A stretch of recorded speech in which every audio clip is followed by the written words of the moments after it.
Check this out. You're about to bake the ultimate Easter sourdough without using a single drop of water. Most bakers believe this ratio is impossible, but you're going to use a literal mountain of carrots that actually weigh more than the flour in your dough. But here's the thing. If you don't know the exact chemistry to handle this much moisture, your loaf will end up as a soggy orange disaster. Today I'm closing that curiosity gap and showing you the secret technique to turn that juice into the most vibrant, softest bread you'll guess ever have tasted. My name is Arne and this is From Luxembourg with Loaf.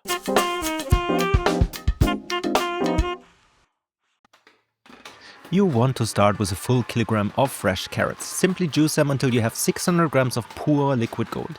If you're short on time, store-bought juice works, but the fresh vibrant color from home juicing is where the quality shocks truly happens. Don't throw away that pulp. You need 100 grams of grated carrot or just use that fresh fiber directly from your juicer. Here's a pro tip. If that pulp feels dry, add extra 20 grams of juice to keep your hydration perfect. For the main dough, you'll mix 160 grams of whole grain spelt with 640 grams of wheat flour. We need also 160 grams of your active sourdough starter and 16 grams of salt.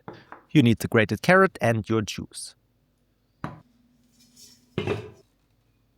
And here's the plan. Pour 90% of your juice into the mixer first. You're saving the last 10% for the finish.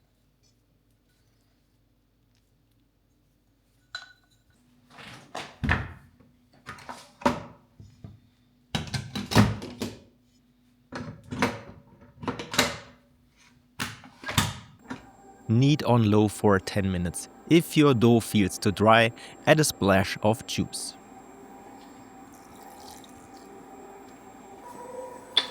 After 10 minutes, drop in the salt, the rest of the juice and the grated carrot.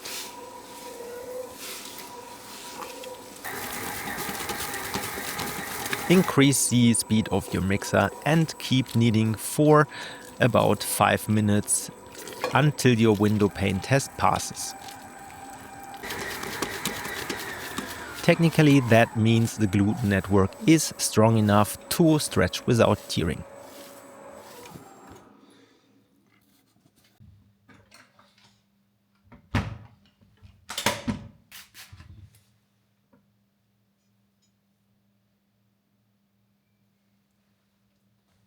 Place your dough in a container with a drizzle of olive oil.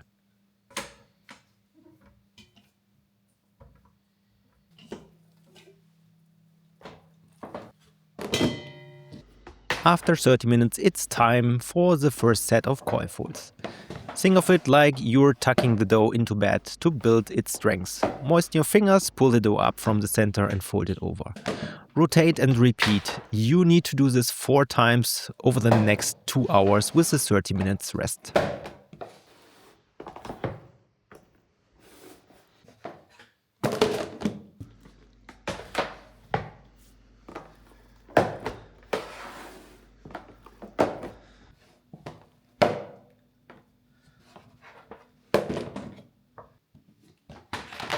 Then let it rest for a bulk fermentation for 4 to 8 hours. You're looking for an 80% increase in volume. In the past I said always 100%, but 80% is better for the oven spring.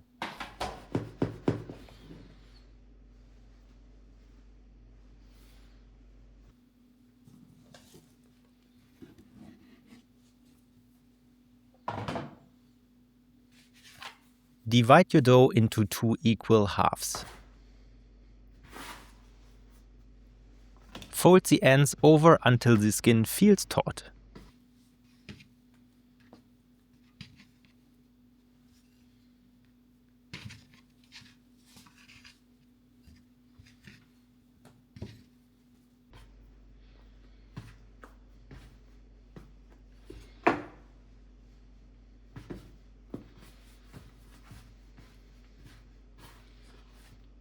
Now fold one side in halfway and repeat it with the opposite half.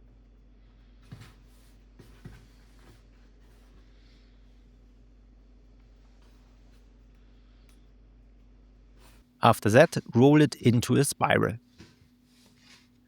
If you've seen my baguette videos, you know this motion. Therefore, work gently. But be careful, too little tension and it will spread like a pancake. Too much and it will burst.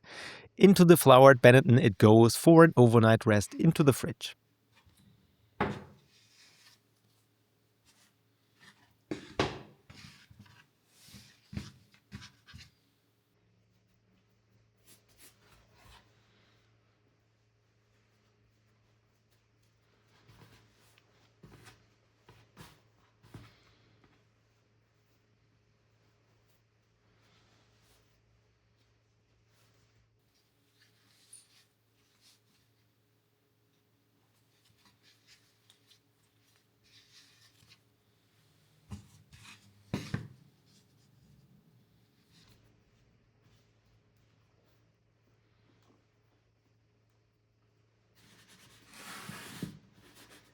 The next day, crank your oven to 250 degrees Celsius, that's 482 degrees Fahrenheit.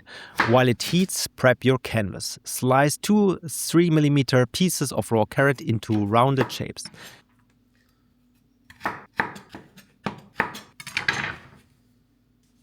Place your dough on the parchment, dust it with flour and set the carrots on top.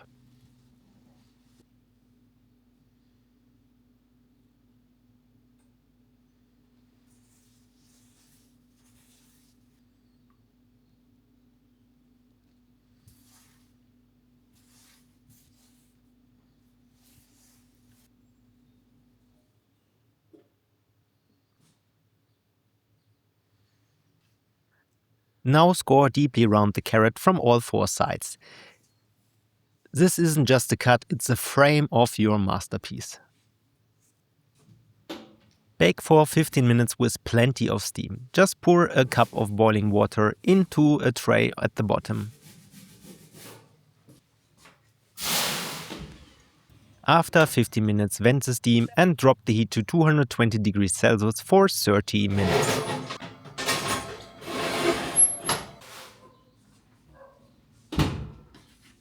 Wow, that looks really awesome.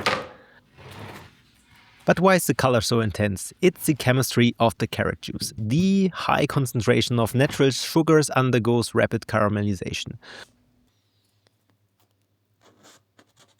Once cools, use a skewer to poke a hole and add a sprig of fresh parsley. Voila, your carrot bread is alive.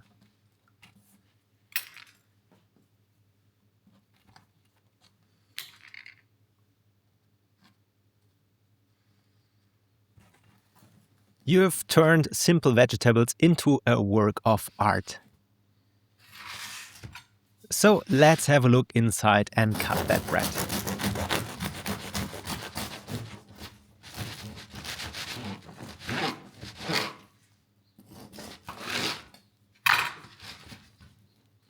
Wow, what a nice, airy, open orange crust.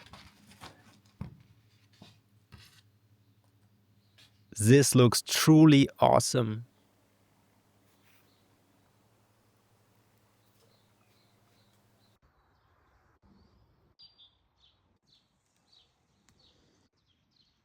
Bon appetit!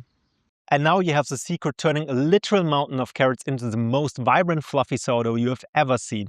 By skipping the water and using pure juice, you have created a quality shock that most bakers think it's impossible. Just look at the dark crumb. It's not just the recipe, it's a centerpiece for your Easter table.